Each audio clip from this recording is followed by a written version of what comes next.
When I was a little girl, one time after we went to Walmart, my dad sat down with me at the KFC that was right across the parking lot. And as we were eating, he explained to me that while he wasn't racist, he didn't think that races should marry each other because it was too hard on the kids. The kids wouldn't be able to adapt and they'd be bullied because they wouldn't fit in with either group. When I got a little bit older, he would say phrases like cotton picker, and I didn't really register what it was he was talking about. He repeatedly claimed that the Civil War was about states' rights. And when I asked him the right to do what, he got pretty upset. And I carried these ideas into my late teens and my early 20s. And I would have never said, I'm not racist. I love everyone. I even used the horrible, condescending phrase, I'm colorblind, which is insane.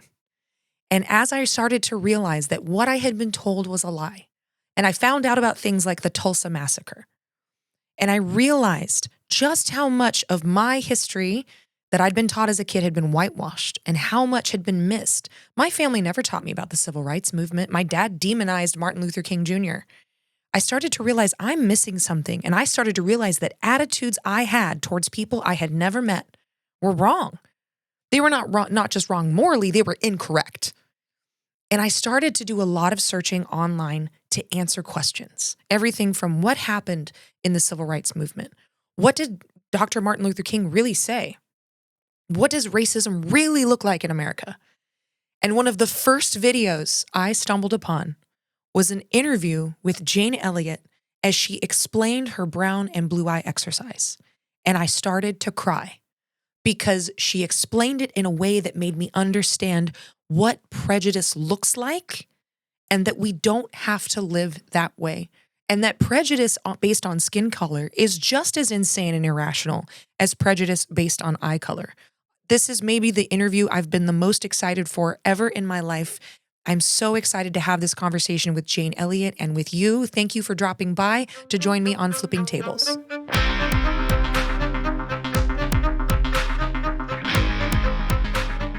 Hello and welcome back.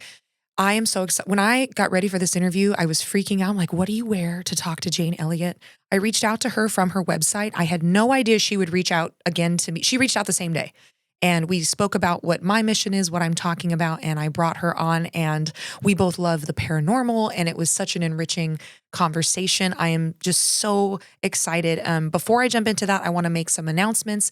Again, please sign up for the Patreon account. This is how I am switching my career focus to this work to be able to do it full time. You get bonus content, bonus episodes, you get to vote on episodes, and you get early releases.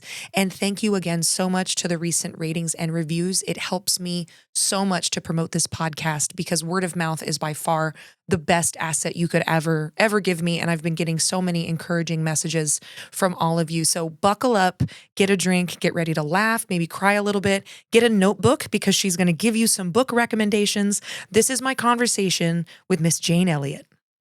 All right, Mrs. Elliot, we're alive. We're live. Welcome to the show. I am very excited to talk to you. Everyone who knows me has known that I've been raving about this since you answered my email. And especially as someone who I was raised very far alt-right, Christian nationalist, fundamentalist, Republican family members. My dad was a Republican state senator. My uncle was a Republican representative. I'm sorry, switch that. My dad was the representative. My uncle was the senator. And I grew up about as far right as you can get and started deconstruction after college. And it's been a long journey for me. And when I realized how racist my ideologies were, even though my family never claimed to be racist or they would never drop slurs, they were very, very racist, still are. And you were a big part in helping me deconstruct those ideologies. And it was really impactful for me. It took me about a decade to rewire most of that learning. I grew up with family members who we stockpiled arms against the government in case they came to attack us. And opposed women's bodily autonomy, opposed everything you stood for. My dad used to demonize Martin Luther King Jr.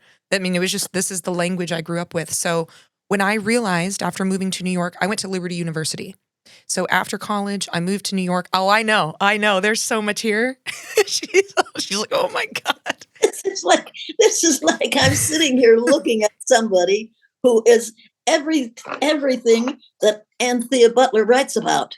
Yep, Have you read this book? I have. Isn't it fantastic? And you are saying exactly what she writes about and what she warns us about. It Hmm. is absolutely should be required reading for every high school student. And Even if they can't understand it, they need to read it and get it into their brains. I agree. And because of my background is the reason that this show is called Flipping Tables, because of Jesus's method of clearing the temple when people were taking advantage of others, is what it's named after. But I talk on these issues because I grew up in the movement. I was part of it. My dad groomed me to be a conservative judge because I was really wicked smart. And now I speak against them. And now I'm like, nope, we're not going to participate in that today. Oh, your father must consider himself a total loser.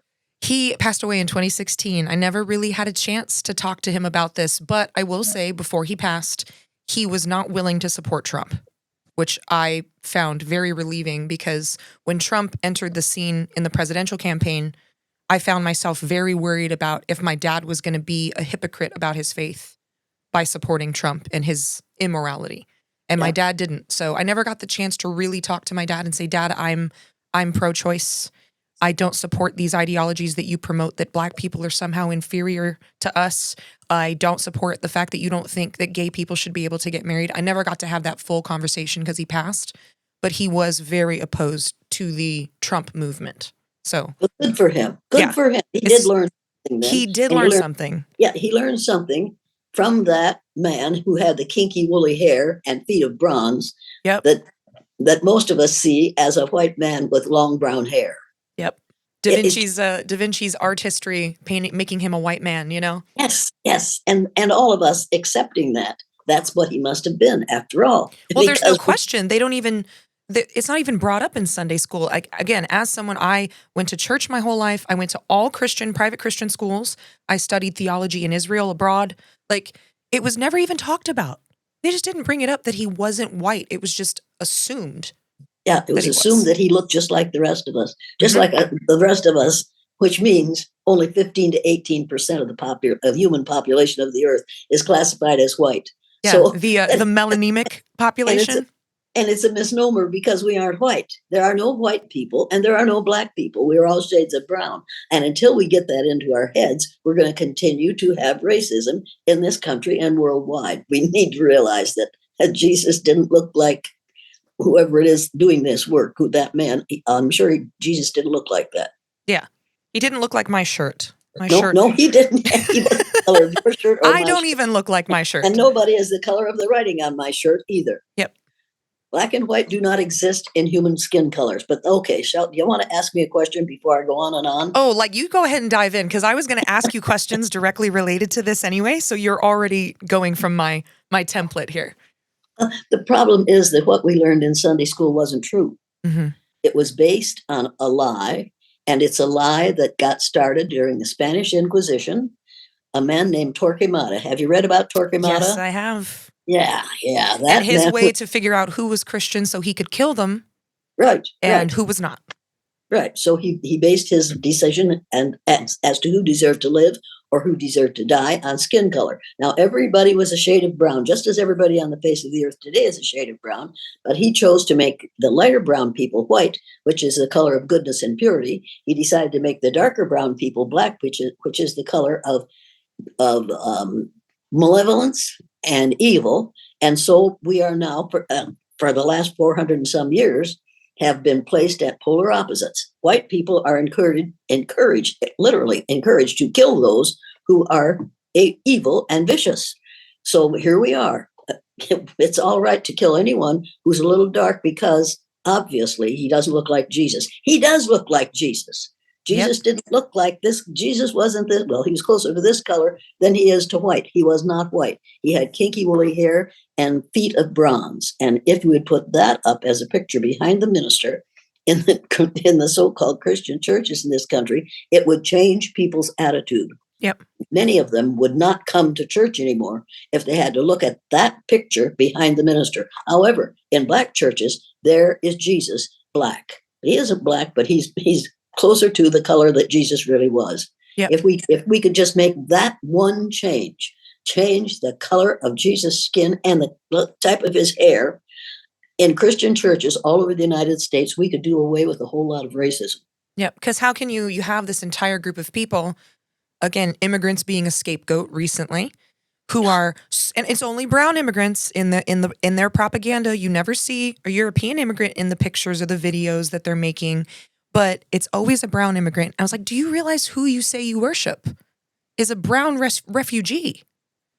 And if they had that imagery in their head instead of this either blonde-haired, blue-eyed Jesus or brown-haired, blue-eyed, white Jesus, it really takes the legs out of this distaste for brown people as other. If we could not have for the next 3 years someone as the president of the United States who said during the last time he was the president of the United States, who said we've got to put a wall on the southern border of the United States because we got to keep those brown-skinned people out because brown-skinned people reproduce too rapidly. When he said that, he said everything that is bothering pale, stale males today in this country. Yep. They are going to be outnumbered by people of color. They need to get over that because they have always been outnumbered by people who are browner than they are. We so-called white people have never been the numerical majority on the face of the earth. And now, within 20 years, we won't be the numerical majority in the United States of America. We are losing our majority status. Do you think that losing the majority status is part of what's driving this huge movement now? Oh, absolutely. Absolutely. It's total fear about what's coming. Yeah. And I've felt that it's the fear of losing the majority and also kind of a revenge tour after Obama was elected. Well, they're quite certain that all people who are other than what we call white want to get even with us. When I did the blue-eyed, brown-eyed exercise in my class, the first year I did the blue-eyed, brown-eyed exercise, the brown people were on top the first day. And I listened to the blue-eyed boys in the boys' room saying, we're going to get even with those boys. When we get on top, we're going to get even with them. Yep. So when I went back into the classroom on Monday, I was frightened because I thought I'm going to have all hell to pay rent to here because these blue-eyed kids are going to get even. Those blue-eyed kids didn't get even. They were much less vicious to the browns than the browns had been to them. And on the third day, on Tuesday, I said to these kids, I got in the magic circle, I said to them, you blue-eyed boys said you were going to get even with the brownies. Why didn't you get even?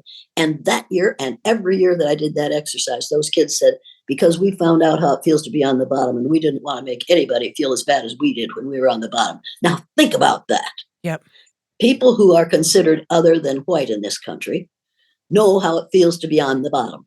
They know the kind of chaos you create. And if they didn't know it before the last 2 weeks, now they know the kind of chaos you create when you have someone in a leadership position who intends to get even with every wrong that was ever visited upon him.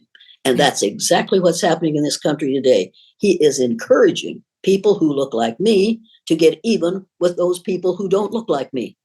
Yep. This is totally, utterly, absolutely, number one, unchristian, but he has never claimed to be a Christian. He holds the Bible upside down because he doesn't know anything about it and he doesn't know any of the and he said in an interview he's never asked God for forgiveness. Well, he doesn't have, he doesn't see God as being superior to him. He thinks that he and God are on the same level. Yeah. There's no, but perhaps he is, because if you turn the word God backward, it becomes dog. It's true. Maybe the opposite of God is what he is. Yeah, maybe as above, so below.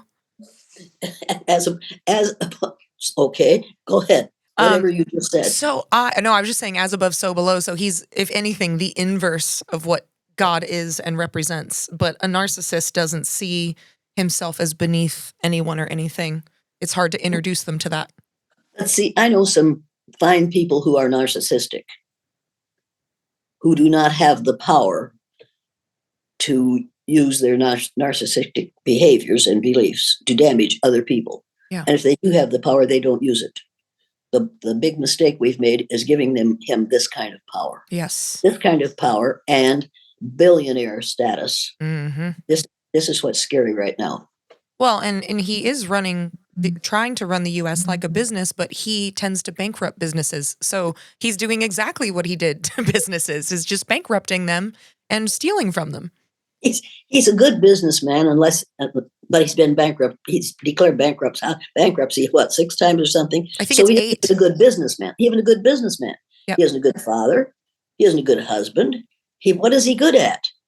I've yet Marketing. to. He isn't great at golf because I read a book about him and he cheats at golf. So he moves the ball so he has a better lie.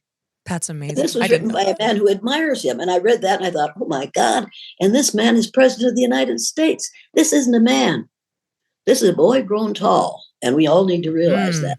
Yeah, I agree. And I want to touch on, because when I was introduced to your work, and again, I was working through deconstructing my own, what I realized were racist beliefs. And I came across the brown and blue eye exercise. And my nieces and people that are younger than me aren't necessarily familiar with the exercise. Can you tell me what was the catalyst to inspire you to do that exercise? What happened that led up to it? And what was that first day like, and some of those later exercises with adults? Well, I'm sorry, but every time I think of that first time, I remember why I did it. It was because of the killing of Martin Luther King Jr. Martin Luther King Jr. had been one of our heroes of the month in February. Oh, And he was one of our heroes because he was trying to make the world a better place. And he was dead at the hands of an assassin in April. And I was going to have to go back into my classroom. And I didn't know that. We were studying the Indian unit at the time. And I was on my way home from school. I was walking home from school and I had the teepee under my arm that we had made the previous year. We were going to put it off in my classroom the next day. We were going to paint it with Indian symbols and we were going to learn Indian. And we were going to do the thing you do with the Indian unit. I walked into my back door. The telephone was ringing. I answered it. And it was my sister. And she said, "Is your television on?" I said, "No."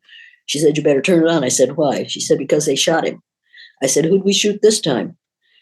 Because we were in a shooting mood. yep. And she Killing a said, lot of people. "Yeah." And she said, "Martin Luther King Jr." And my world fell apart for a moment. I can still remember how that felt. I felt like time had stopped because here was this man who had lots of faults, but all he wanted to do was make things better for all of us. And we shot him because of that. I was absolutely infuriated. So I got the kids supper. I put them to bed. I turned on the television. I washed the teepee. I dried the teepee. I had it spread out on the living room floor. I was ironing it, and there sat Walter Cronkite with 3 members of what we call Black community. Mm-hmm. And he said to those Black men, when our leader was killed, his widow held us together. Who's going to keep your people in line? And I thought, my God. And at that point, I had always thought that maybe God looked like Walter Cronkite, because Walter Cronkite knew everything. There he sat saying, who's going to keep your people in line? I thought, oh my God, Martin Luther King and these people are some of our people. We are all, I was just absolutely furious. So I changed the channel, and there was Dan Rather saying to 3 members of the so-called Black community, "Don't you Negroes think you should feel sympathy for us white because we can't feel the anger at this killing that you Black people, that you Negroes can?" Why not? Number one, Negroes, anger, only they can feel anger at the killing of another human being, because that said to me, Dan Rather didn't consider Martin Luther King Jr. a human being. I was absolutely furious. So I rolled up the teepee, I threw it into the closet, I turned off the television, I got supper from my husband, who worked in a factory at that time at night. I got supper from my husband, he came in, and I'm crying, and he walked in, he took me in his arms, he said, "They killed him, didn't they?" I said, "Yes, they did." He said, "What are you going to do, Jane?" I said, "I'm going to allow my children to walk in the shoes of another person tomorrow." He said, "Well, what are you going to do?" I said, "I'm going to do what we have been doing in this country for the last 300 years. I'm going to separate my students according to the color of their eyes, because eye color and skin color are caused by the same chemical, melanin. I'm going to treat part of my students well because they have a lot of that chemical, and I'm going to treat theirs less well." He said, "You can't do that. You'll lose your job." I said, "Daryl, if I lose my job because I teach the truth, I don't want to teach in Riceville." He said, "Jane, we need that money. Don't do something stupid." I said, "Okay, I won't, but I'm going to do the exercise." Yeah. And we went to bed. And I know I know he prayed at that time, and he prayed that I wouldn't do something so stupid. The next morning I got up, I got ready to go to school, and as I walked out the door, he said, "You're going to do that thing you talked about last night?" I said, yes, I am. He said, you'll regret it. I said, I'm going to do the exercise. And by then I walked out quickly because I didn't want him to see the tears in my eyes, because I wanted him to support me. I needed somebody to support me in this, but he wouldn't. And he was the person who supported me in everything I ever did. Yeah. I went to school. The first student in my classroom came in and said, hey, Elliot, they shot that king last night. Why'd they shoot that king? I said, we're going to talk about that, Stephen. So we talked about it. Oh, God, the things I learned when we talked about it. The things that those kids said who had never been in the presence of someone who was other than what we call white, knew every negative stereotype you've ever heard about Black people. I couldn't believe And these what are they were. third graders, right? These are third graders in an all white, all Christian, 7 Christian churches in that town. So we know about Christianity. We also know how to be racist. Mm-hmm. I finally said, do you kids have any idea how it would feel to be something other than white in this country? No. Would you like to know? Yeah. It was like this. That sounds like fun. Everything we do in here is fun. We'll do that. I said, okay, today we're going to judge you by the color of your eyes. Mm. How many of you have brown eyes? Their hands went up. How many of you have blue eyes? Their hands went up. I said, no, brown-eyed people are going to be on the top the first day. What do you mean? I said, I mean brown-eyed people are smarter than blue-eyed people. They're cleaner than blue-eyed people. They're more intelligent than blue-eyed people. They work harder than blue-eyed people. You can trust brown-eyed people. And at that point, oh God, I'll never forget it. Little brown-eyed Debbie sitting in the front row raised her hand and said, how come you're the teacher here if you got them blue eyes? Ooh. Ooh. Just like that. That was quick. It was instantaneous. It gave her the opportunity to put me in my place. And I thought, oh my God, what have I done? And I had to go forward with it because I'd suggested it. They'd all agreed to it. It sounded like fun, and she was having fun.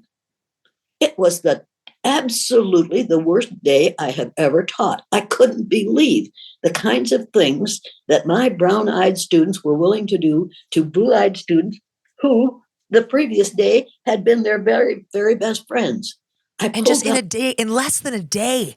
20 minutes. It wasn't even 20 minutes. 5 minutes after I said that, those kids became what I told them they had my permission to be. They expressed every racist statement I've ever heard, but they applied them to me because of the color of my eyes. You can educate people in 10 minutes if you appeal to their need to feel good. Yeah. And those brown-eyed people wanted to feel better than somebody. And if my eye color does it for me, then I'll go along to get along, even though I have to abuse people that I love dearly and who are my best friends. Oh, it was awful. It was awful. In the afternoon, I pulled down the map. And there's, with the ring on the map, and I pulled it down, and the ring slipped off my finger, and the map went around and around and around the row, the way it does in that old Excedrin commercial. I said, I've done it again. And brown-eyed Debbie, sitting in the front row, said, well, what do you expect? You've got blue eyes, haven't you? And as God is my judge, kid is a menace. Yes, she had power. She had absolute power. When I see Donosaurus T. Rump and the things he's doing and saying, he reminds me of little Debbie, because he had the absolute power. I could see myself in my mind's eye. I could see myself backhanding that little blue-eyed witch against the wall. I didn't think witch. I thought the B word. And then Ellen Moss in the back row stepped up and said, Debbie, your eyes ain't got nothing to do with it. She never has been able to do that, right? And I thought, there's my Uncle Tom. He's going to defend me, regardless of how bad I'm behaving, how wrong what wrong things I'm saying. He's going to defend me because we have the same color eyes. Yep. It was such an education in racism. I couldn't have learned the things that I learned that day without going through that exercise. I went home that night. When my brown-eyed kids left, they didn't want to leave. They were having fun. Yeah. The blue-eyed kids couldn't wait to get on that bus, and they didn't want to come back the next day. I said, don't worry, we'll see you on Monday. Well, they had the weekend to get over it. They didn't get over it. They went home and told their parents about what had happened in the classroom.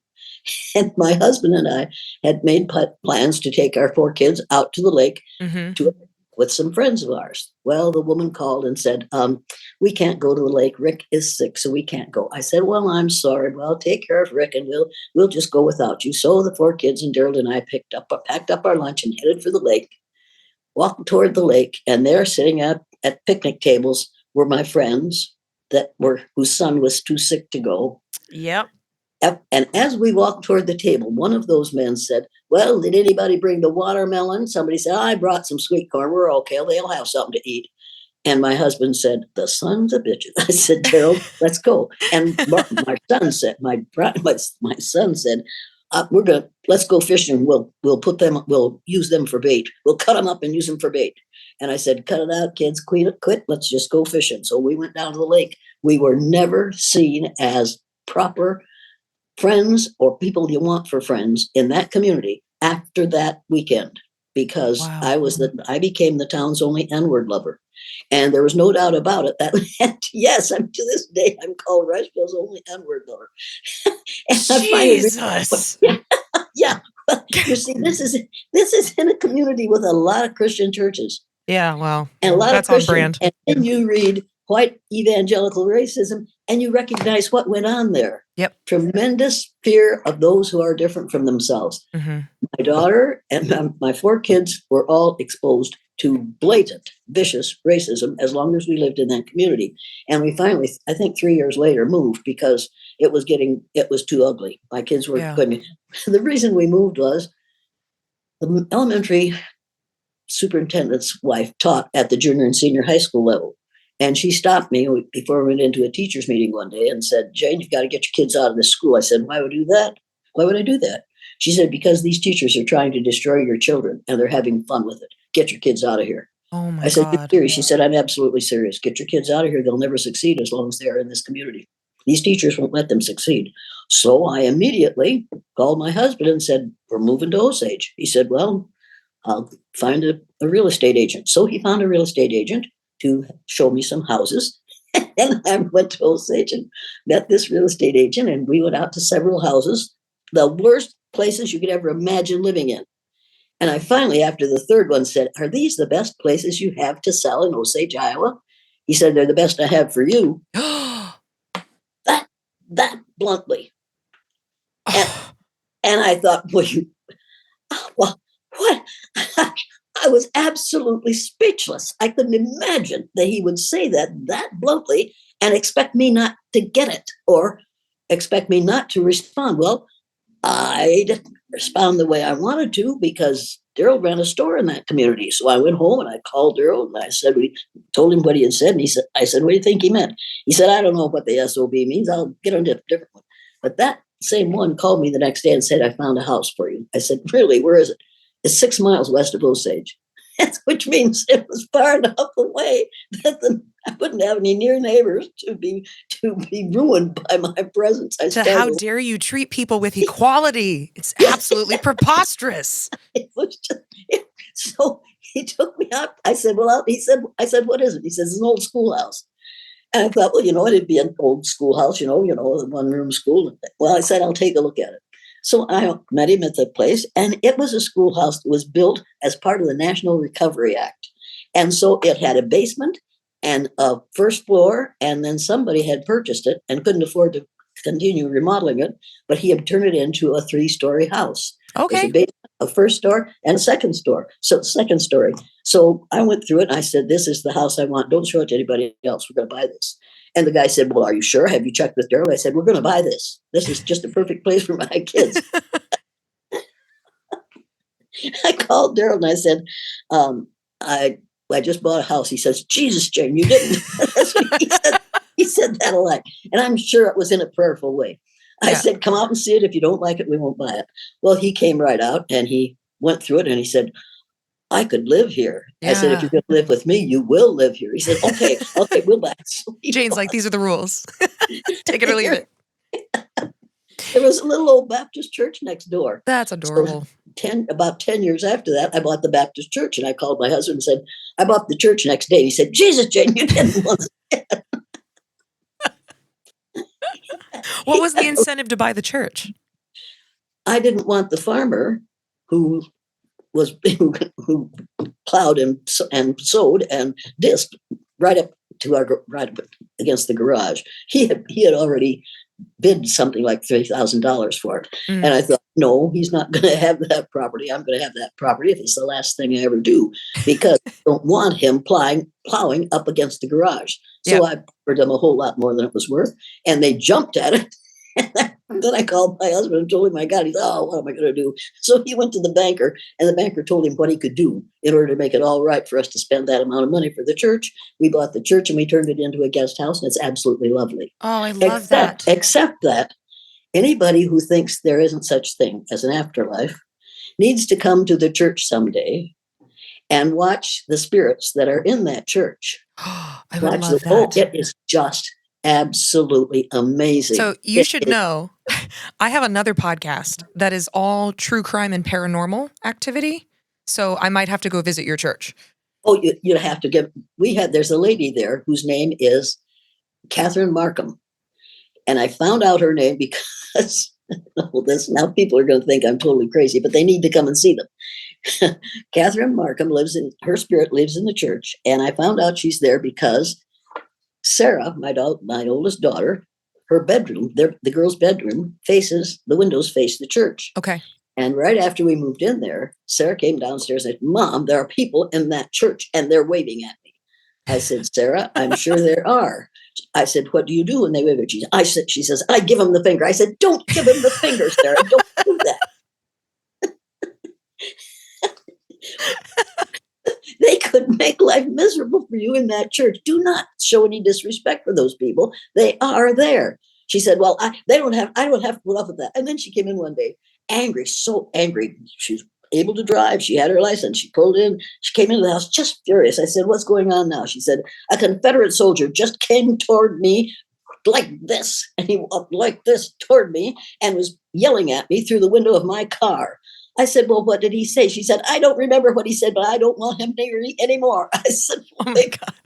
So about that time, a man who had lived in that area and whose job is finding lost graves. He finds lost graves for a living. He called me one day after that, and he said, Miss Elliot, you know you have a church next graveyard behind the church. I said, yes, I know there is one. Mm-hmm. He said, have you found out the names of the people in the graves? I said, well, no, I haven't, because somebody took down all the headstones because they wanted to run pigs on that area. He said, take your divining rods. I said, oh, okay. He said, don't you have divining rods? I said, actually, no. He said, well, make a pair. So he told me how to make a pair of divining rods. He said, go out between those two trees that are close together, hold your divining rods in your hands, hold them straight out. And when you cross a grave, when you are over a grave, when you're walking across a grave, the rods will cross. I said, okay. I'll do that. And I'm chuckling like you're chuckling right now. It's like, I'll do that. It's like, sure, so okay. Sure, okay, whatever. I was still in the, if a man says it, it must be right? So I made a pair of divining rods out of a wire coat hanger, 2 wire coat hangers. And I went out and I held them in my hands, walked between those 2 trees. And I walked about 10 paces and the darn things crossed. And I thought, oh, come on now. I walked 2 more paces and they uncrossed. I did it again. They crossed again. I found 14 graves. What? It actually worked? It absolutely works. See, now I'm gonna have to go get some divining rods. I'm gonna go to a cemetery to just test it. I'm gonna test the theory. Coat hanger, straighten it out, and bend it at right angles, and then put a straw on. You bend it so that there's a short and then a long piece. The short handle is going to be short, but you put a drinking straw on that handle so that when you hold them, they'll move without you moving your hands. You aren't holding, see it lets them move because the straw lets them move. I'm telling you, it absolutely works. So I made them. Okay, I need to go see this church. I'm going to try divining rods. I'm going to make a list. Make your own. It's just marvelous. So I said, okay, there's somebody in the church. I'm going to find out who it is. So I went into the church with these divining rods. I went across the part that used to be the sanctuary, and I had those things in my hand. When I got into the northwestern corner, they crossed. And I said, is there someone here? Yes. Are you a male? No. Are you female? Yes. Can I find out your name? Yes.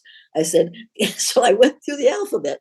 Does your first name begin with A? No. B? No. C? Yes.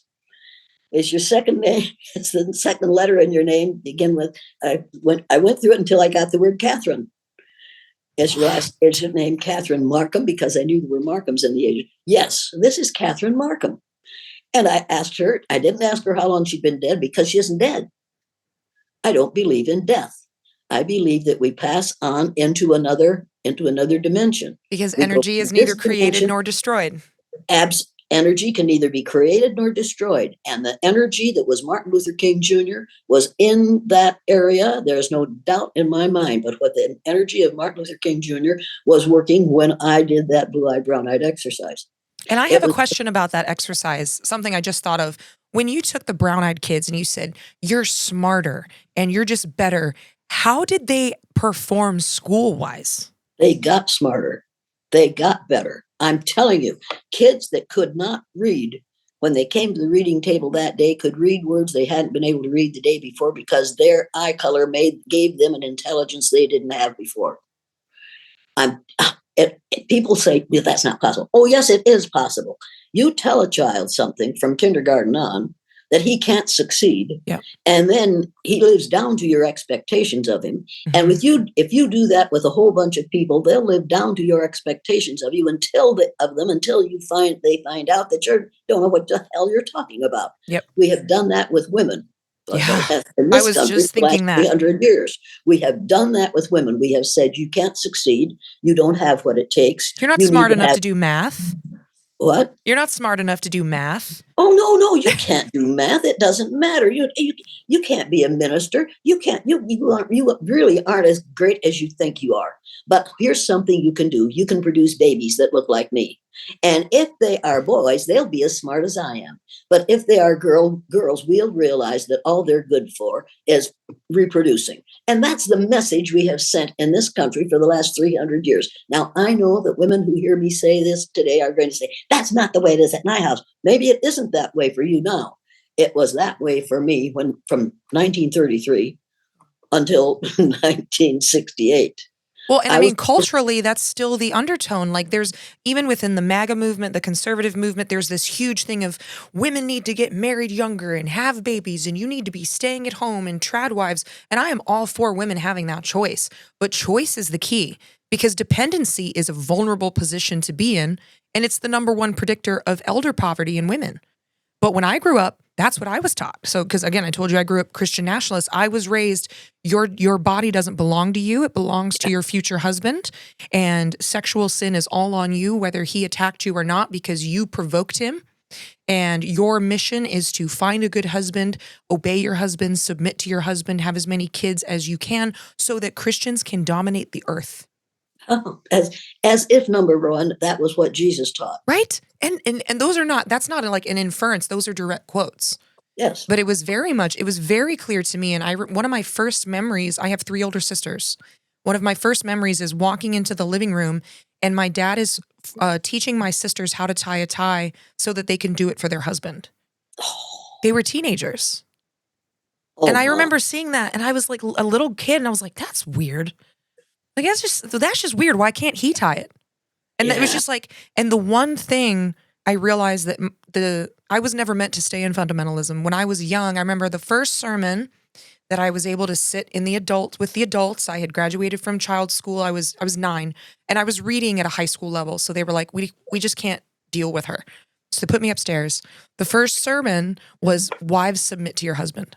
Uh-huh. And it was this, tirade about submission. And I remember sitting there as a 9-year-old. I'm sure my skin was red. I was just seething. Just like, why should I submit to someone just because they have a penis? That doesn't make any sense. And I knew that I was smarter than most of the boys I knew. And I was like, I remember I went home and I went into my bedroom and I took my Bible and I chucked it across the room. And I said, if that's what marriage is like, I will not get married. Like, made that decision when I was 9. And obviously I've grown up and realized that that's not all marriage is. That was just the church I grew up in. But I always had conflict with this double standard about women's value, women's sexuality, the, slave relationship that they want to implement into Christian marriages, and this idea of complementarianism where they're like, oh, it's separate but equal. And I'm like, no, first of all, that comes from segregation. You should reconsider that. And I was like, second of all, if someone has all the power and all the finances and they make all the decisions and they're physically dominant and the other person isn't, those are by definition not equal. That's right. And it's dangerous. And you have to realize, and you realize young, that yes. if someone is thinking with something between his legs instead of between his ears, you've got a problem. Yep. And I Go in remember, another direction, because you don't need somebody who thinks only in that area. But in Christianity, you are taught to think in that area yeah, instead of thinking between your ears. You're taught not to think. You are taught to respond and to regurgitate whatever that person standing up there in front of the picture of yeah, that Jesus that looks like nothing like what Jesus looked like.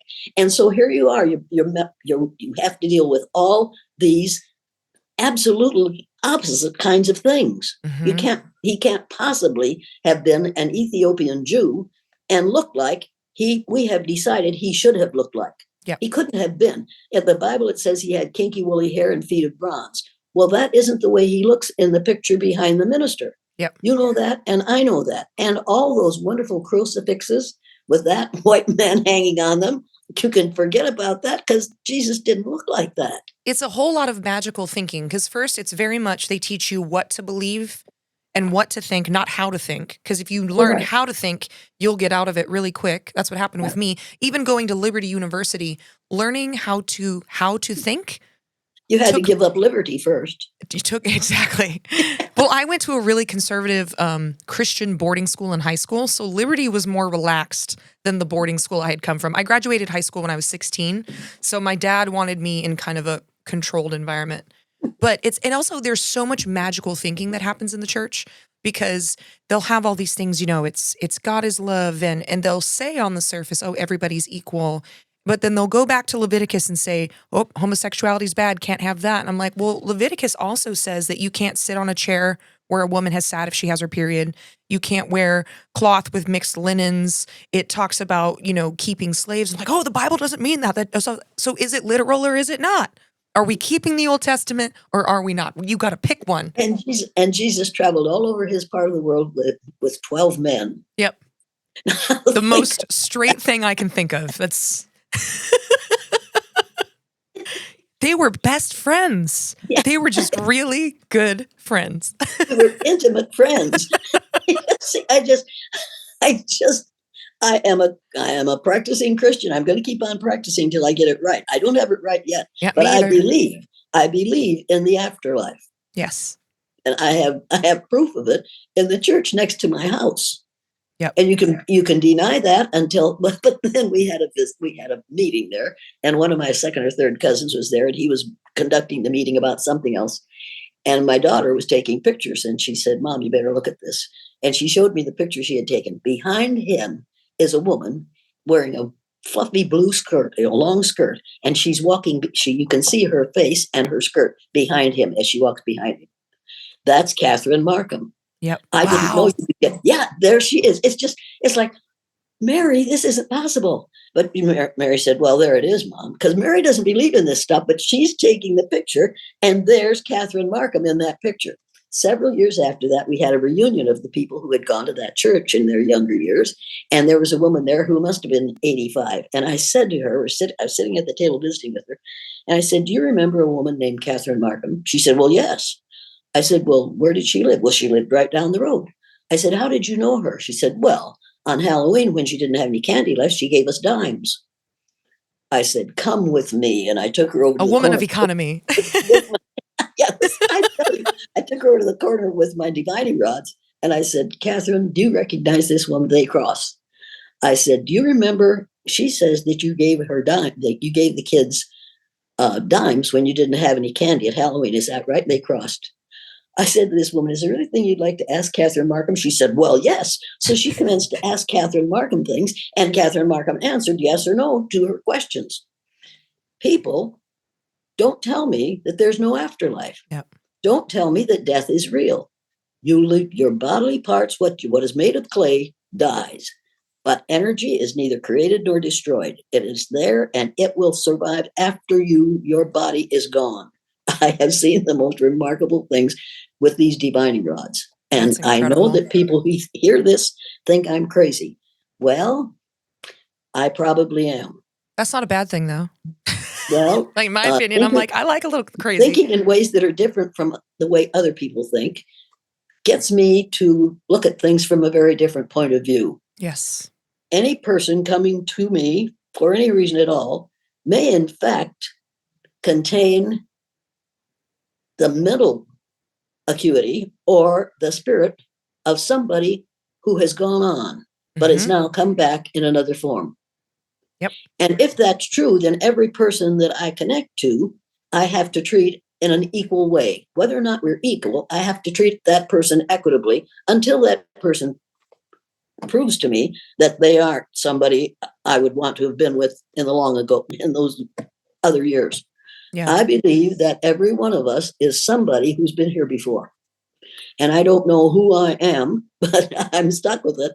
But when I go, I hope that my husband and my father and my son are all there in one form or another. I love And that. I think they will be. But Catherine Markham will still be in the corner of the old Baptist church. And there are 5 men there because I've found 5 men. And it's fascinating to be in that church if you aren't afraid of the hereafter or aren't afraid of another dimension. It's interesting to be in that church. I love that. And I've always believed the same thing, especially when I deconstructed from the strict heaven hell paradigm. It did make sense to me that I'm like, I know from physics, it is a provable law that energy is not created or destroyed. So I can rely on that. I also know that humans are energy. Obviously, our physical body is matter, but there has to be more. And I believe that there's way more proof from a scientific standpoint for the idea of reincarnation, of people coming back, people staying stuck, people leaving energy imprints, than there is to just say we just disappear or nothing happens. I absolutely believe in that. And I've always been a big fan of the paranormal. And I had an experience in Savannah, Georgia last year. I was in Savannah for a podcast episode. I was going to all these haunted locations. I went to the Weed Sorrel House, which is one of the most haunted houses in the city. And in the basement is where the kitchen was, but it also the foundation area used to be the place of a British hospital, field hospital during one of the early wars, in the Revolutionary War. And they said in the back of this basement, there's a hallway. There's a British soldier named John who hangs out there sometimes. And I was like, I'm going to go talk to John. I'm going to go talk to John. It's this long hallway. There's a chair at the end. I come in and I say, John, I'm just going to sit in your chair and hang out with you for a second. So I sit in this chair and I'm looking down this long, creepy hallway. And I get my phone out to take a picture and I hold it up. And something walks up behind me and takes my hair and pushes it back behind my shoulder as I'm holding my phone. And I'm like, my hand starts shaking. I was like, oh my goodness. I think he was flirting. It was fine. I was in a short skirt. I get it. But I've had so many in-person contact. In the second floor of the Weed Sorrel House, I was taking a picture of this beautiful gold ornate mirror. And my group was the only group in the house. And you see this person in 1800s clothing leaning into the doorway. And I showed the picture to the tour guide and everyone on the tour. And I'm like, did you see anyone who was dressed this way? Did you see anyone who looks like that? And they were like, nobody that looked like that was on the grounds. Yep. She was just letting My us. daughter used to mow the lawn on the church and at our house. And she'd come in just, Mom, I don't know how, those little kids keep making faces at me from around those trees. They are there. And there's a young man that runs across our deck. We build a deck and there's a young man, a little boy that runs across that deck. I don't see him. Sarah sees him. She says, he's back, Mom. He's back. I say, Sarah, it has just been my son, my grandson, over 6 feet tall, joined the Marines, came back from 4 years in the Marines, needed a place to live. He wanted to go to college, needed a place to live. I said, you can live in the church. Okay, I will. So he moved in. 3 days later, he came back over to my house and said, I'm not living in that place anymore. I'm going to find a decent place to live. I said, Zach, what happened? He said, doesn't matter. I'm not going to put up with it anymore. And he took off. He's like, nope. 25 years old. I thought, what in the devil went on? He told my sister that when he was sitting on the couch watching television, somebody did this to him repeatedly. And he said he came down. The last thing that happened was he came down from the upstairs and there's a landing and then 3 steps down to the main floor. He came down those steps and got to the landing and somebody pushed him down the last 3 steps. Ooh, they did not like him there. They didn't want him there. I think maybe he was smoking pot in the building. Oh. And if he was smoking pot in the building, that and would the church upset people were not happy about that. They were upset. He said, I'm not putting up with that anymore. He told my sister, I could have broken my neck. If I hadn't been able to catch myself, I could have been in big trouble. He said, I'm not living in that room. So he won't stay there anymore. I wouldn't stay there either if I were afraid of the spirit. But Yeah. if I were living in the church and I wanted to stay in the church, I wouldn't smoke pot. Yep. They let him know that this is not something we approve of. That this is our sacred space. Yeah. But yeah, this is our space, and you are not going to defile it with your behaviors. Yep. And so he moved out. So if you're thinking it isn't happening, you're wrong. I talked to the man that's on the work where he got pushed, and I found out that his name is Quincy. He's been there for many years, and he intends to stay there. He's comfortable there. He and Catherine get along well, but they are there. And Yep. people who think they aren't there choose not to think that. Yep. Choose to think that when you die, you're dead. No, your body is, but your mind, your spirit keeps on. Whether there's nothing you can do. We had some Mennonite friends who came to a thing we were doing in the church. I was talking to her children about the ghost, she called him a ghost, the spirit that lives in the corner. She said, this one young mother said, I don't want my children to hear that. I said, you don't believe in ghosts? Absolutely not. I said, do you believe in the Holy Ghost? Got him. You think there might be some others? She, oh, no. And her husband's sitting there at the bench going, He's like, I'm yep. thinking, I got a problem here now. I've made a problem. He believes in that there are spirits there because he's been there several times. Yep. She doesn't want to think that. And that's okay. You don't have to think it. But what if God stops believing in you? Like you don't cease to exist because someone doesn't want to accept that you're there. Right. If you no longer exist because somebody doesn't believe that you exist, we can put you out of existence by simply ignoring your existence. And I know how that feels because that's what people have tried to do where I'm concerned. If we pretend she's wrong, we pretend she doesn't matter, then we can make it not matter. But you cannot make, somebody has said, and I can't remember who, no power on earth can stop a man with a dream or an idea whose time has come. Yes. I think the idea of one race is an idea whose time has come. I think so too. And it isn't because of my dream that I'm not the man with the dream that came up with this. That man lived over 2,000 years ago. And that man's spirit is in millions of people waiting for somebody to say, wait a minute, here's a basic human truth. There is only one race, and we are all members of it, and we should be and must be seen as deserving equitable treatment under the law. Now, we will never all be equal. I am not equal to anybody else on the face of the earth. I'm shorter than everybody. I'm plumper than everybody. I'm older than most people. So I will never be equal to anybody else on the face of the earth. But however, even though I am not their equal, I have the right to demand equitable treatment under the law. Yes. And I want the laws written in such a way that that equitable treatment applies to me and to every person, not just to people who look like me.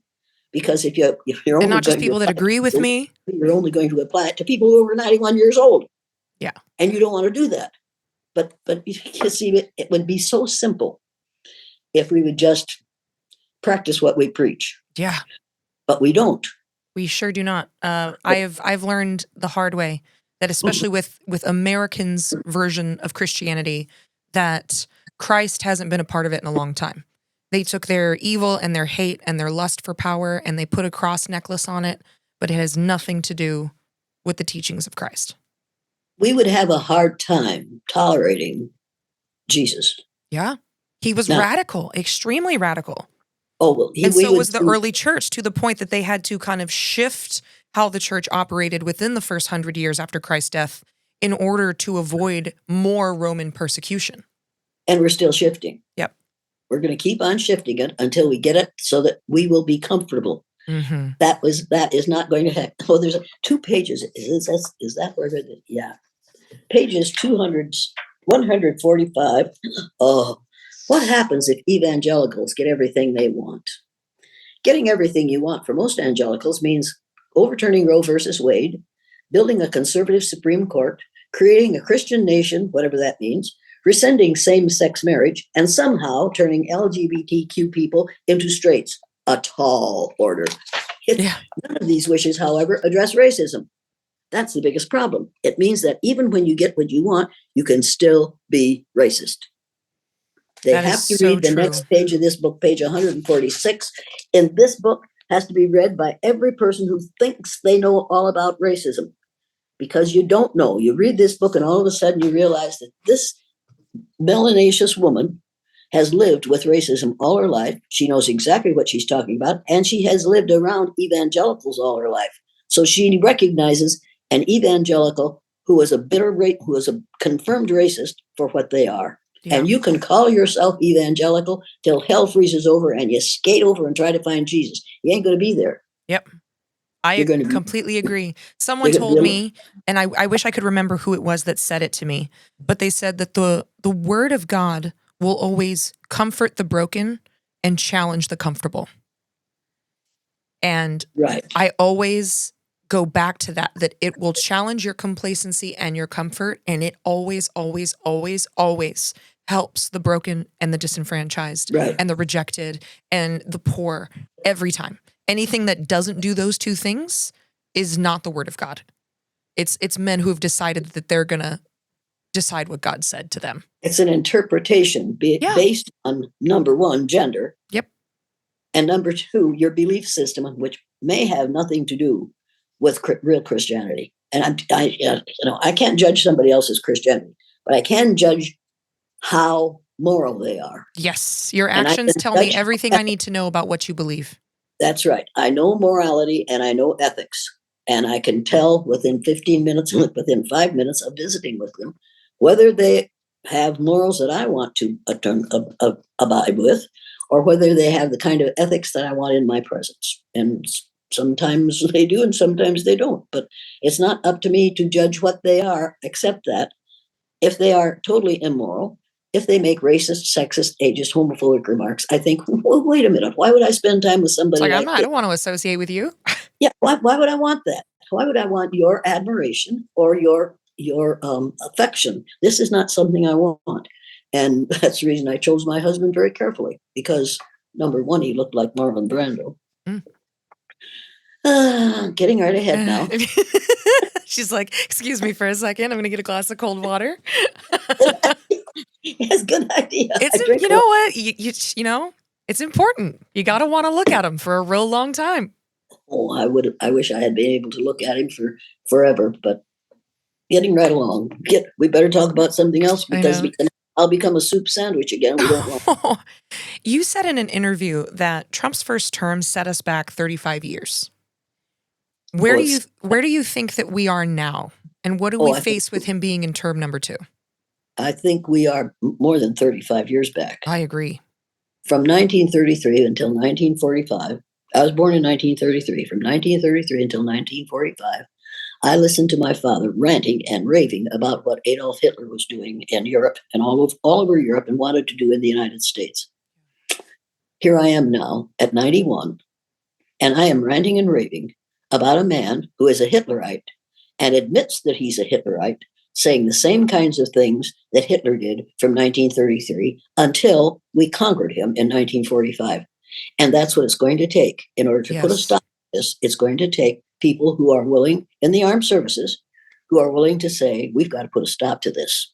Yeah. And people in Congress have to put a stop to this, because if we continue to let him do what he plans to do, which is to follow Project 2025. Always has been. Oh, yeah. Well, before it was written, this is what he wanted, because he had in his bedside table in a locked drawer a copy of a book that contained the writings of Adolf Hitler. He has practically memorized it. He recites it on a daily basis. People need to realize that when he says he wants his soldiers, his people in the military, to act like Adolf Hitler's soldiers did, he isn't kidding. He means that. Yeah. He means having an SS and a Gestapo. Yeah, he wants to be a Hitler, and he thinks that's the way to go. And the man who wrote Project 25 can tell him how to do that.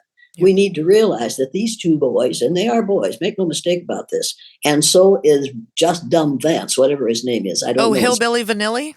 Oh, yeah, I read the Hillbilly Elegy several years ago, and I thought, what the hell is this? What in the world is this man? What is his problem? When I got to the couch, I was like, I'm out. Nope, I'm not doing this. I don't need this. I know now. problem is it's low IQ Yeah. and a need to be great, to live Yes. in somebody else's shadow. He's willing to do that, and he's Yep. willing to go along with something that he totally disagreed with for Yeah. 3 years The until he got never the Trump guy. yeah, until he got the opportunity to be vice president, and then he's going along, and now he is supporting him 100%. Yep. And so you see, it's just it tells you what people will do to gain power, and that's what this is all about. So, I mean, we have like the military and Congress, standing up against both enemies, both foreign and domestic. But what do you think that we have to do as a country to turn the ship? Because obviously we're going. Get Marjorie Taylor Greene and Lauren, what's her name, Boebert? out of get them out of those positions of power because they don't know how to handle it. Get people to vote in every single election there is. If it's only for the kids in the school who are going to vote for the most popular person in the world that day, every election you get a chance to vote in that election and vote for the person who makes good sense. Yes. Stop voting for people who are appealing to the lowest common denominator. We have now for a president a man who has a face that looks like a rump, a mouth that looks like an anal aperture, and when he opens it, I swear you're my new favorite person on the planet. When he opens it, he expresses excrement. Now, it's not his fault that he looks like that. It is his fault. Well, the McDonald's isn't helping. I have nothing against McDonald's. When my kids were little, we had enough money. But he eats it every day. 5 hamburgers for us because they were so cheap. I think they were 25 cents a piece at that time. Oh, that's amazing. So that was a treat for us because we had no money. We had 4 kids and no money. We had 4 kids in 5 years, and then we found out what was causing that. We didn't stop what was causing that, but we did stop having children. So we had no money, but we had lots of children. So McDonald's was our savior for a while. I mean, those kids thought that was a treat. They really did. But you weren't giving it to them every day as their main food source. No. Yeah. That was a treat. He eats a lot of McDonald's. Oh yeah, if we had extra money, we could take them all to McDonald's and get them something to eat. Yeah, I wouldn't go to. I'm not going to say that, but at that time, that was a treat. Yeah. Every other meal I cooked. I cooked a lot when those kids were little, and until I did anyway. Anyway, we got to realize that there's more to life than McDonald's. Yeah, and there's more to life than having a person sitting in the White House. And that's another thing. We've got to change the name of the president's residence to the president's residence. It's time to stop calling that building the White House. I've been to Washington, D.C. There are lots of White Houses in Washington, D.C. But when you call it the White House, you give people who are just naturally racist because of the way they've been raised in this country the idea that the only kind of people who are qualified to be in that house have to be white. I remember when Richard Nixon said to a group of reporters, I'm trying to save the White House for you white people. And that was in the 50s. I said, oh my God, did he really say that? He really said that. Anybody who's watching this who knows how to look up things, look it up and you'll find out that he said that. I'm trying to save the White House for you white people. We need to change the name of that building to the president's residence. It has a nice rhyme to it, has a nice rhythm, nice rhyme, and it is accurate. That building is white only because it's covered with white paint. It does not mean that only white people belong in the White House because most of the people who do the work in the White House to keep the White House clean and neat and keep the inhabitants fed are white. Yeah. That's what's incredible to me. I mean, besides the fact that when a lot of conservatives hear DEI, they think Black, even though white women benefited the most from DEI initiatives. And white women. Yeah. White women did. You white women. Use another word there that makes DEI a bad thing. Yeah. Yeah, but see, for me, DEI stands for dedication, education, inspiration. If you are dedicated to getting educated, you'll learn the truth and you will be inspired by the truth that you learn. Yes. But if you're just taught instead of educated, I'm an educator. The word educator comes from the root duc dus, which means lead, the prefix e, which means out, the suffix ate, which means the act of, the suffix or, which means one who does. An educator is one who is engaged in the act of leading people out of ignorance. Oh, Now, you can't do that if you teach that Christopher Columbus discovered America. 100%. It's ridiculous. You can't discover a place where people are already living. They discovered it before you got there. But as far entire as entire civilizations that had been there for thousands of years. Like, it's preposterous. People from the African continent came to what we call North America 15,000 years ago. What we call Native Americans came from Africa 15,000 years ago, just like my ancestors came from Africa 15,000 years ago. But mine moves farther and farther and farther north because people didn't want them around. Evidently, we were too noisy, them too. And eventually, they're like, get out of here, get out of here. We've had enough of you. Go farther, go farther. So I'm Irish. So I'm Afro-Irish US. Yep. I'm not Irish. I'm not white. I'm Afro-Irish US. That's the way it is. And if you don't like it, you have my permission to stay away from me. And people do.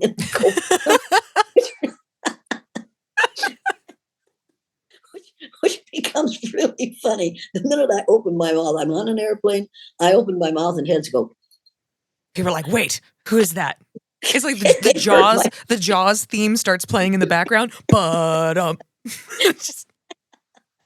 oh my God. But it's so true. Like we have created a false problem because there aren't multiple races. It's one human race. That's and right. We've created false problems in order to control people, because even instilling the idea of the poorest white person being better than the highest person of color wasn't until after the Bacon Revolution, when the aristocrats of the colonies were like, if they unite, they're going to take us over, because the Bacon Rebellion tried to do that. And so they decided, okay, well, we're going to tell the indentured servants that are white and the poor people that are white that they're better than this group over here. We're going to give them a little bit more land, a little bit more rights, so they just feel a little bit better. And then we won't have to worry about these two groups uniting against us, who are the people who are taking advantage of them. And we're right back to where we were then. We are. That's exactly what Donosaurus T. Rump says. He's going to bring a bunch of South Africans who are white to this country because they are being discriminated against by people of color in South Africa. Meanwhile, they're the richest people in the country. Yeah, but he doesn't realize that they aren't white. Yeah. That's just a word that we have used to make ourselves have power and to make us, because we are pure and good because we're white. And all those darker skinned people. And we're bringing God to these uncivilized lands. Right. They already have gods, bro. They were here before you were, and you are one of their descendants. They are your ancestors, my friend. You are one of their descendants. You are not. You were not here first. Yep. And it's a much different conversation when you start to realize how much you have in common with every person you meet, regardless of what they look like, and the fact that it is a brotherhood. One of the biggest pieces of my sisterhood. It's a sisterhood. It's a sisterhood. Yeah. Stop calling this a brotherhood, because without that's fair. We do need to flip that. Brothers. See, we have been indoctrinated with the myth of the greatness of gender. Yes. As long as you're male, you know it all, and you have oh God, go ahead. No, I would love, because listen, a woman. But one of the things that was really pivotal in my deconstruction was when I went to, again, college at Liberty. It was my first time interacting with Black people on a large scale. Don't call them Black. Call them melanaceous. Melanaceous, my melanaceous people. And I was like, I had been told all these things, all these stereotypes, and I was working in an ice cream sundae shop because I was 16 and it was the only job I could have because it didn't sell alcohol. And I'm closing with my friend who worked with me, and she's, much more melanated than me. And I'm doing these scoops, and I realize I have way more in common with her than all these trust fund snowballs that I live with in my dorms. Like, way more in common with her.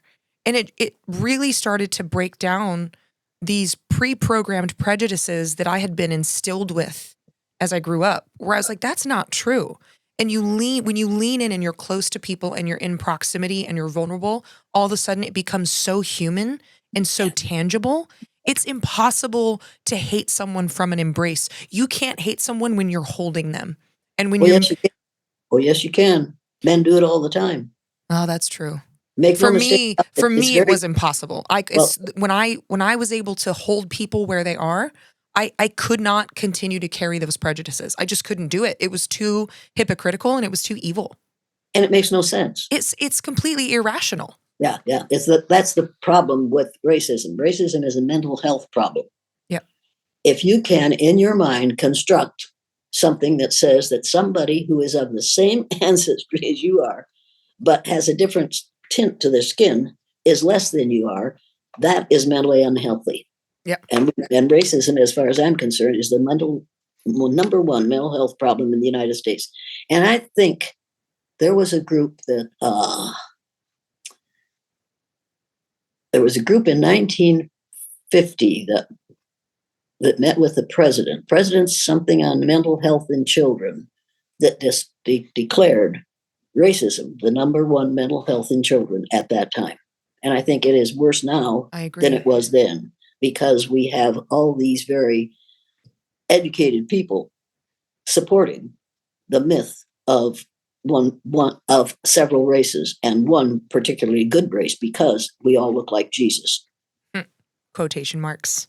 Yeah, well, yeah, but in fact, we all are relatives of Jesus because we all came from the same place that he did. Yeah. We may not be his closest relative because we couldn't stand to have him around. Right?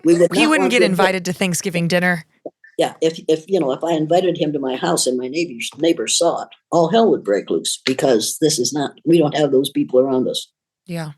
And it's been pretty terrifying to watch not just the racism ramp up to the level that it is, but the violent sexism that is really on the rise.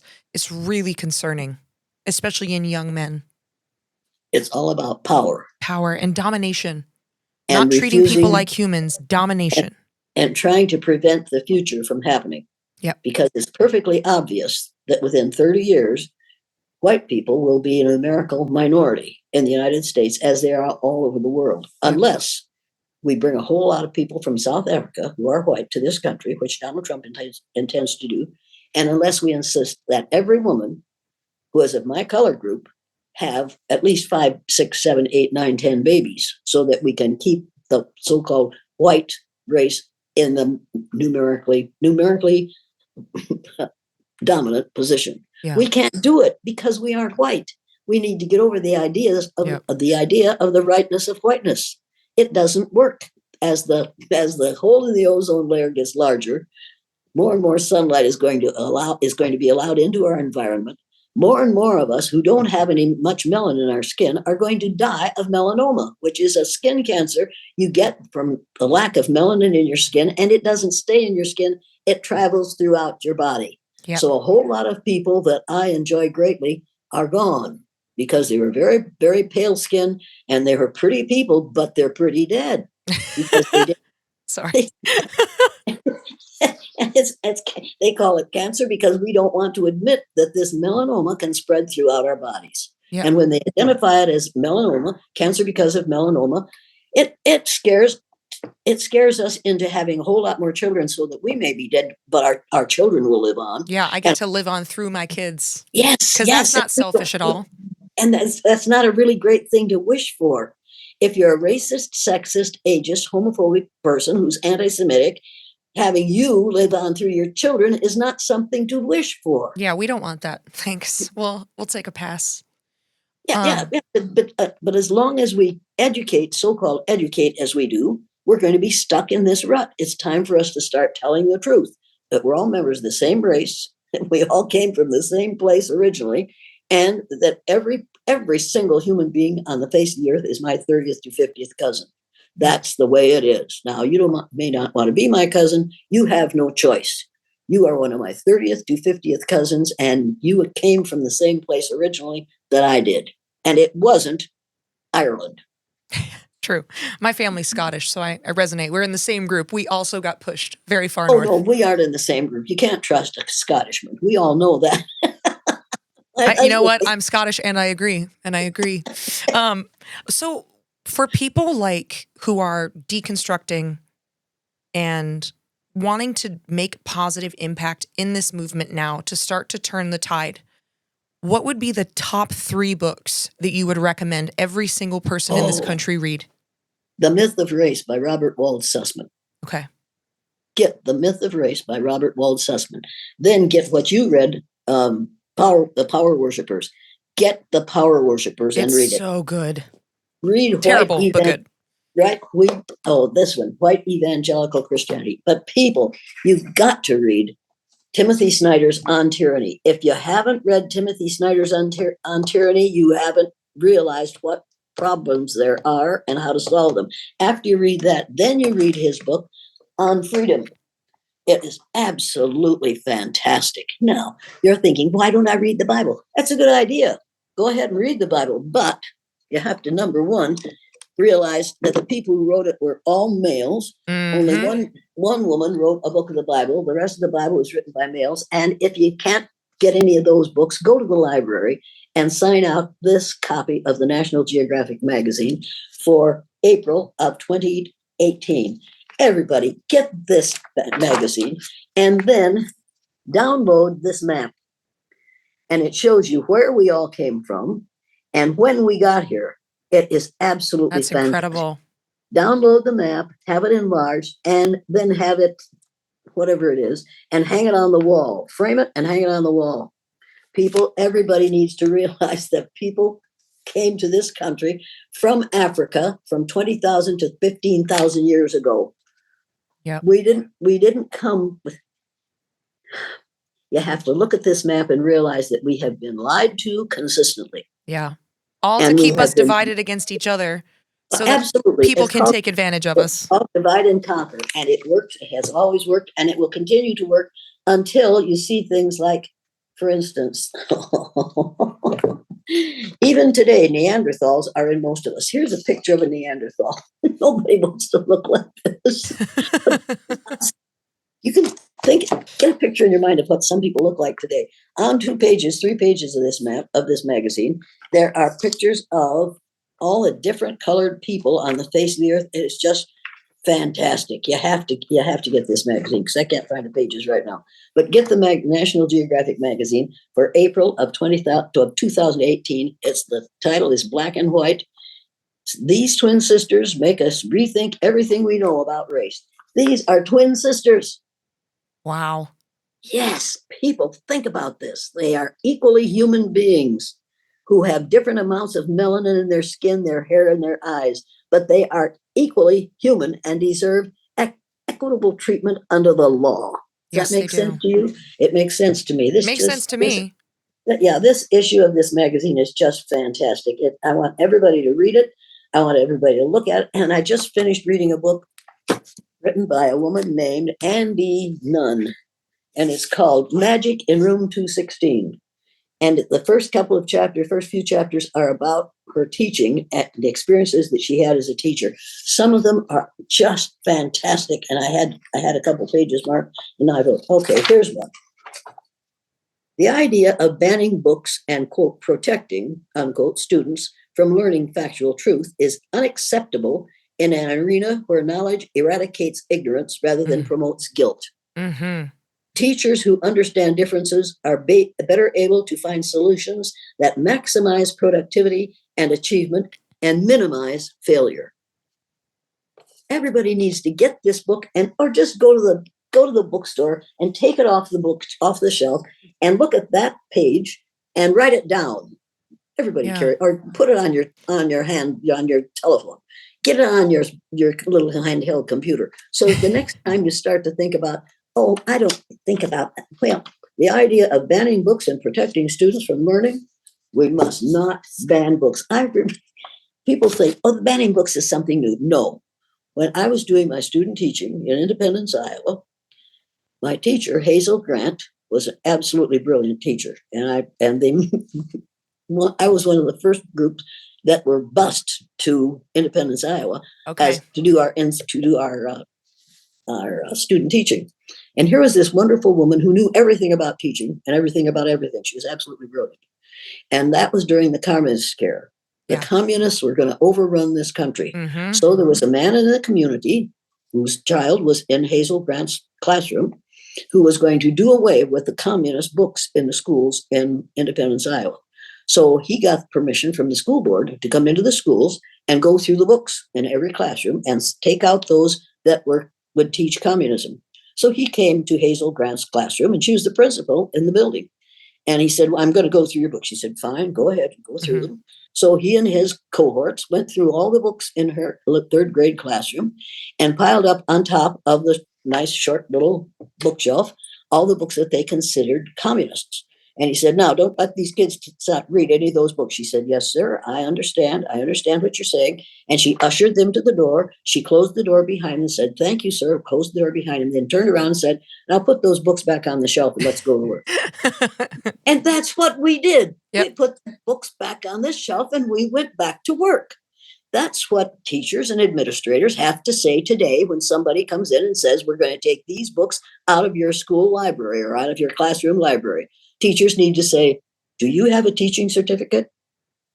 Do you have several advanced degrees? Because if you don't, you aren't qualified to decide what these children should be reading. Yep. If you don't have that, don't come into my classroom. And if you do come into my classroom and try to take books out, I will call the police, because these books belong to this school and this community, and these children's parents have paid taxes to buy things like these books and to pay my salary. Yep. Now, what you're doing is stealing from the taxpayers. I can't allow that to happen, so I'm calling the police, because the police are paid by taxpayers too. Now, what do you want to do? You want to go to jail for your beliefs, or you want to go someplace else? You want to take that somewhere else? Yeah, go someplace else and find somebody that will listen to your nonsense.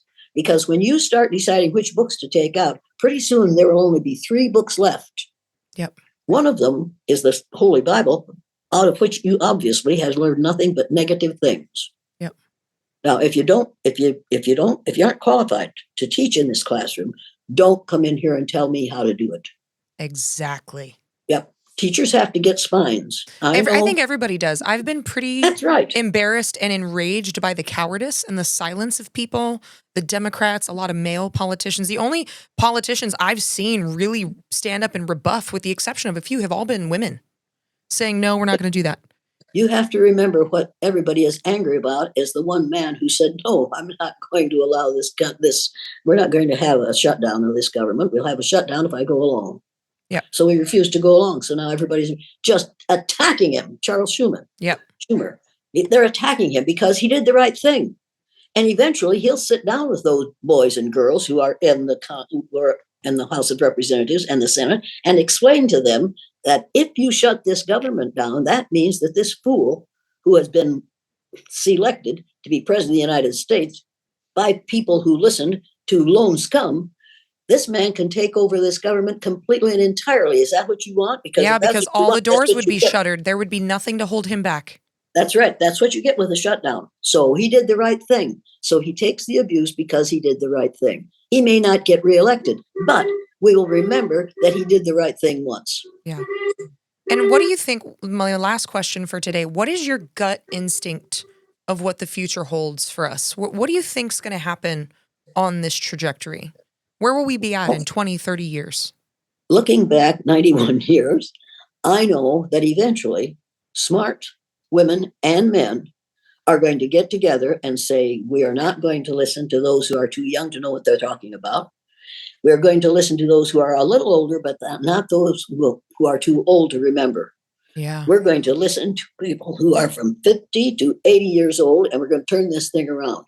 We're going to listen to some of those young people who really seem to know what's going on and who are doing this protest. We're going to bring them into this group, and we're going to construct a group that is going to say what the founding fathers put together worked for 250 frickin' years. Yep. Do you think that what Donald Trump is trying to put together is going to be together in 250 years? Absolutely not. It's not.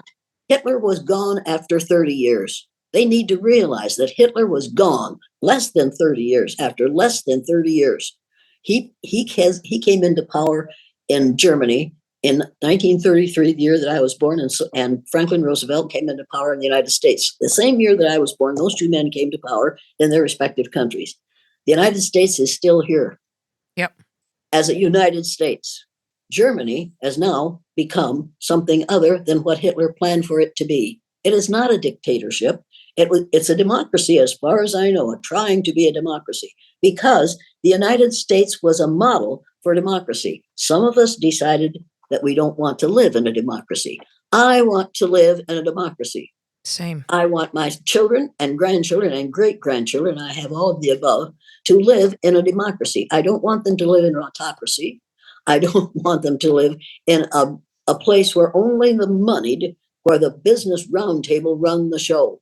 Yeah. If you haven't read the book, The System, you better get it and read it. Robert Reich wrote the book, The System, and it is about the business roundtable.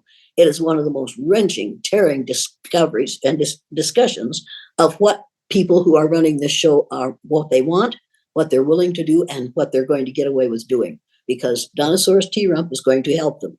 But they are going to deny him because he is such a fool. Yeah. He is such a fool that they will use him, and he will allow them to use them, and then they will abuse him because they'll have to. Yeah. They will appeal to his need to be complimented and loved. Yep. He doesn't compliment or love anybody else, but that's what he needs. And they'll appeal to that, and they'll use him. And that's exactly what's happening in this country today. And we need to educate people instead of indoctrinating them. We need to truly lead them out of ignorance. And if these young people get let out of ignorance, there are enough of them that they're going to appeal to their parents and grandparents to do something about this, because they aren't old enough to do it yet, but they are old enough to appeal to their parents and grandparents and say, can you put a stop to this, Dad? Can you put a stop to this, Mom? You better go and vote. I'm going to vote every time I can. And Mom and Dad, you better vote too, because this is getting really ugly for all of us. Yeah, I do think my intuition is that it's the younger people who are going to shift the compass. And they're going to need the help of those from 50 to 80. Yes. Because those are the people but I'm saying that their voices are going to influence that older group and saying, Right. hey, we're the next generation. We're going to be the ones, but this is not what we want. These are the values that we hold. This is what's right. This is what's wrong. And to help drive those opinions. I don't want them to follow Bernie Sanders and AOC. Yeah. But the problem is there's not a lot of great leadership on the left right now. Well, number one, you have to look at Chuck Schumer. And you have to listen to Chuck Schumer. You might not like what he says. You might not agree with what he says, but he is in favor of the House of Representatives and the Senate doing their job. Yep. He is in favor of three levels of government. And that's the reason the founding fathers made it. They put it together this way, so that not any one of those three has all the power. That's what this is all about. We have to realize that, and we have to be determined to perpetuate it. Because it has worked. It has worked well for 250 years. It's a great plan, and we need to update things and modernize things and address new problems as they present. But the structure of it has been phenomenal. Because they're the same old problems. Yep. Just recycled. Our desire for power. Yep. And desire to exert power in ways that will make you comfortable, may make someone else uncomfortable. As long as you're comfortable, that's all that matters. No, what we want is something that will afford a situation in which we will all feel equally welcome. Yeah. Not equally powerful, but equally welcome and equally human. Yes. But as long as you have a whole group of people who think that those who look like them aren't quite human, that's how long you will be able to use the conceit and the narcissism of those who think that only people who look like us are good. That's how long you'll be able to use them. People that call themselves white in this country today are being used to keep other people down. Yeah. Folks, you aren't white. Get over it. You can't keep people down whom you think are black, because they aren't black either. You're all shades of brown, and you're all members of the same race. Now get the hell over it. And don't tell me you can't give it up. Yes, you can. Yes, you can. You don't have a choice anymore. Pale, stale people, you're going to have to give it up and realize that you weren't here first, and you won't be here last, because this climate change is going to kill you. Yep. Get used to that and realize. You see, I have an Hispanic great-grandson. I'm going to have one who is melanaceous. I'm going to have a melanaceous great-grandson in a couple of months. And and I have a couple who are Saudi Arabian grandchildren. So I have a family that believes that we're all members of the same race and we all have the same rights in the United States of America, the right to be seen as equally human. I'm so delighted with this family and these differences. And I look around when we have a family reunion, it's like, oh my God, look at this. This is absolutely remarkable and beautiful and wonderful. And those young people whose skin is darker than my own are going to outlive those whose skin is lighter than my own. Yep. And it isn't because of God, it's because of our ignorance about skin color and about the sun and about nature. It's ignorance. We are living with self-imposed ignorance. If they would read all the books that are go to my website, read all the books that are listed under racism, and then read white evangelical racism, then read this National Geographic magazine. I made a list. I'm going to post it in the show notes of the episode. Like, here's your books, guys. Here's your homework. It's a matter of self-educating. Yes. You have to educate yourself, and you can't get it off television. Yes. I remember when Marshall McLuhan said, television will ruin your children. Turn off television, it will ruin your children's minds. And I thought, wow, what's the matter with that man? And then I lived long enough to realize he was absolutely right. We have a population under 50 who are screen addicted. Yes. If they didn't see it on the television, it can't be true. And if they didn't see it in their Palm Pilot, it sure can't be true. Yep. They can change history in the palm of their hands today by what they decide to look at. That is terrifying. We've got to get these kids, we've got to teach everybody to read. And that means teaching all the dyslexic boys to read. 20% of 20% of those who are, it's bigger than that, of those who are dyslexic are males. So if you have a whole bunch of males who can't read well, they aren't going to read any of these books. They aren't going to learn what's in these books, and they're going to be easy marks for somebody like a Donald Trump who will lead them in exactly the wrong direction. Yeah. And when you watch people being interviewed at Trump rallies, it's like, oh my God. Like, what am I seeing right now? What you're seeing is the result of people who don't know how to teach the dyslexic person, particularly the males. They can't put a sentence together, and they couldn't possibly write it down because they can't pronounce the words that they want to say, and they can't spell them. So that means they can't read them. If we could just get every male who is suffering from dyslexia and has never been identified, if we could just get teachers who could teach every child to read, we could do away with a whole lot of this problem. Yeah, we really could, because if we could get them to read, they could self-educate. And it's absolutely essential that we get people to self-educate, because what we are learning in the schools today, particularly now that we're banning books, is not education. No. It is indoctrination. Yeah. Because when you inhibit free thought, you immediately skew towards indoctrination, because you're deciding what can and cannot be learned, regardless of whether it's factual or complete. And when there's only one way to learn, I was asked to speak to a group of students in a junior high, and I was waiting for them to an elementary, and I was waiting for them to call me, and they said, "Would you like to look at some of the classrooms?" I said, "Sure, I'll walk around and look at some of the classrooms." Every classroom I looked at had kids sitting on tall stools looking at televisions. Ugh. And one of them was doing like this, waiting for his teacher to come and correct his work. And I thought, oh my God, this is what education is about right now. We put you on a screen, and everything you need to know is going to come off that screen. It doesn't have anything to do with history. Real history doesn't have anything to do with emotions. It's just, can you answer these questions? And I was, so then they all came down, and these fourth graders came and sat in front of me, and I started to speak, and I said, and first I'm going to teach you the listening skills, because I have a feeling, after having watched what happens in your classrooms, that you know how to listen to a screen, but you don't know how to listen to a human being.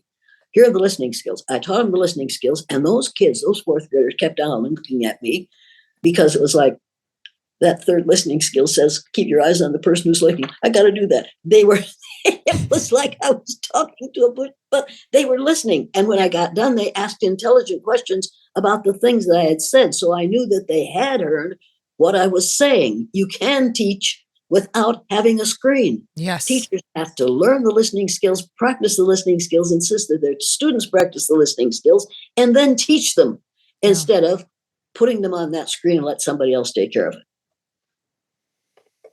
Amen. Amen. A women. A women. A women. Hey, women, you're right. You're right. I missed it. Thank you so much for joining me today. This has been incredible. I nearly cried when you answered my email. I was so excited. Do you have anything to say to people like me who are really trying to right the ship and it feels really dark and really hopeless right now? Is there anything that you would say to them? Vote more carefully for your captain. Yeah. Because you cannot have, as the captain of this ship, somebody who knows less than the seals that are flapping in the water around you. Yeah. Vote more carefully for your captain. And that is what we have proven. And do not listen just because somebody looks good, just because something floats up on the shore and it's green, glitters, it looks like gold. Yeah. Don't believe that it is. Do not believe somebody deserves to be the head of this head of state or captain of the ship who is only interested in money, how to get it, how to keep it, and how to pile it up, and who will only listen to somebody who has more money than he has. Yeah. Be very careful about what you vote for when you vote for the captain of this ship. And that's what's going on right now. Yeah. We are being headed in exactly the wrong direction because we have voted. We didn't all vote for this man. This man did not win that election if it hadn't been for the money that was paid to them by Lone Scum. And Lone Scum is going to do that again. And he's doing that right now with people all over the United States. He is paying them to vote for the people that will support the present captain of this ship. Yep. That should be illegal. It should be 100%. And we've got to go after the people who are taking that money. We've got to go after the person who is offering that money, and we've got to send him back to where he came from. We need to send that man back to South Africa.